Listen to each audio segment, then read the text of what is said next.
చూస్తున్నాం కాళేశ్వరం ప్రాజెక్టు పైన సిబిఐ విచారణ ప్రారంభించింది.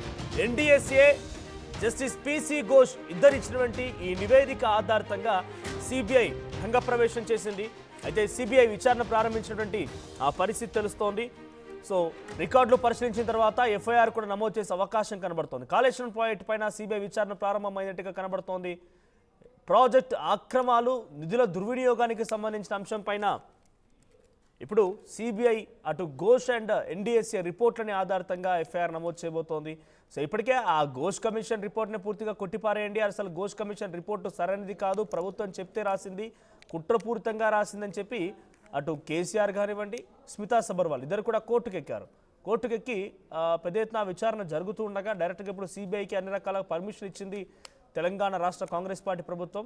ఈ నేపథ్యంలో ప్రాజెక్టుల అక్రమాలు, నిధుల దుర్వినియోగానికి సంబంధించిన పైన సమగ్ర విచారణ జరిపిన తర్వాత ఆ విచారణ ఆధారితంగా సిబిఐ ఇప్పుడు కేసు నమోదు చేయబోతోంది. రాష్ట్ర ప్రభుత్వం విజ్ఞప్తి మేరకు సిబిఐ విచారణ ప్రారంభించబోతోంది. ఎస్, మా ప్రతినిధి మధు సిద్ధంగా ఉన్నారు. మధు, సిబిఐ ఎంట్రీ ఇచ్చేసింది.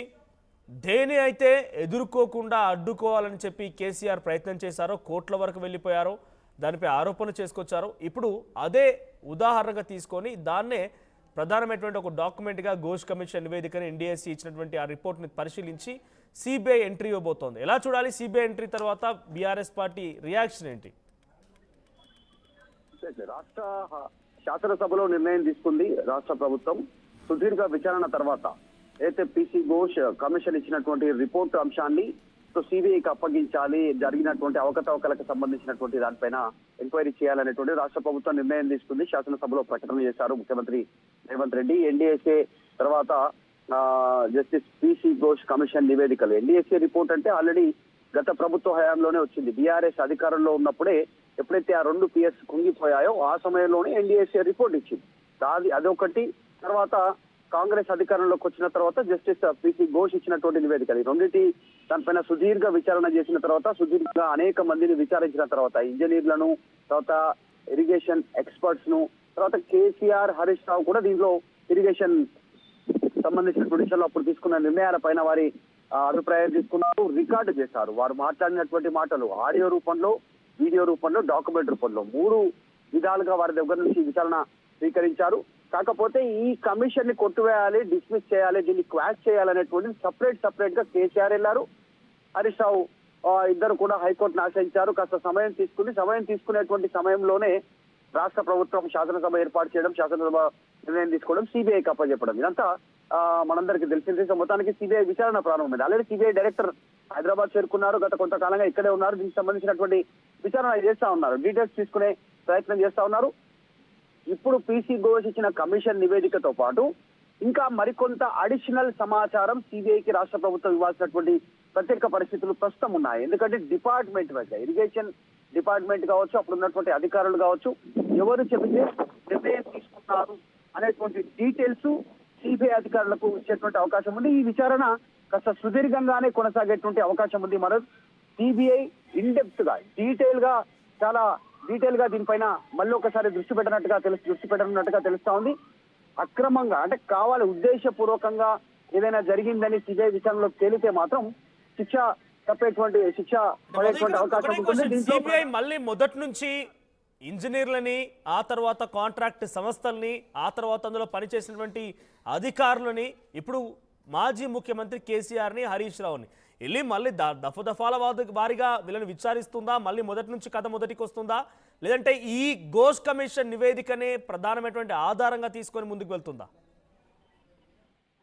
ఎగ్జాక్ట్లీ, అంటే ఘోష్ కమిషన్ ఇచ్చినటువంటి నివేదికనే కాదు, మళ్ళీ పూర్తి దర్యాప్తు. సిబిఐ అంటేనే గ్రౌండ్ లెవెల్ దర్యాప్తు కొనసాగుతుంది. మళ్ళీ అలాంటి దర్యాప్తు ప్రారంభించడానికి సిబిఐ సమాయత్తం అవుతుంది. రాష్ట్ర ప్రభుత్వం కూడా ఆల్రెడీ సిబిఐకి అప్పచెప్పింది.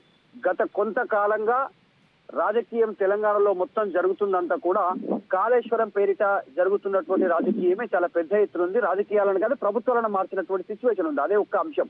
ప్రతిపక్షంలో ఉన్నప్పుడు కాంగ్రెస్ ఆరోపణలు, తర్వాత బీజేపీ ఆరోపణలు, ఇప్పుడు దీనిపైన పెద్ద ఎత్తున విచారణ కోరుతా ఉంది రాష్ట్ర ప్రభుత్వం కూడా. కాబట్టి చర్చ జరిగేటువంటి అవకాశం ఉంది. బీజేపీ ఆల్రెడీ గత కొంతకాలంగా సిబిఐకి అప్పచెప్పాలనేటువంటి డిమాండ్ చేస్తా ఉంది. సో దాంట్లో భాగంగా రాష్ట్ర ప్రభుత్వం అప్పచెప్పడం, సిబిఐ ఎంక్వైరీ స్టార్ట్ చేయడం ఈ రోజు నుంచి. సో దీంట్లో కదలిక ప్రారంభమయ్యే అవకాశం ఉంది. అక్రమంగా సంపాదించిన అధికారులతో పాటు, కాంట్రాక్టర్లతో పాటు అప్పుడు తీసుకున్నటువంటి రాజకీయ పరమైనటువంటి ఒత్తిడి నిర్ణయాలు ఉంటే కూడా వారిపైన చర్య తీసుకోవడానికి సిద్ధమవుతున్నట్టుగా తెలుస్తా ఉంది. పీసీ ఘోష్ ఎంక్వైరీ స్టార్ట్ అయిన తర్వాత అటు బీఆర్ఎస్ పార్టీ నుంచి కానివ్వండి కేసీఆర్ రియాక్షన్ ఏంటి?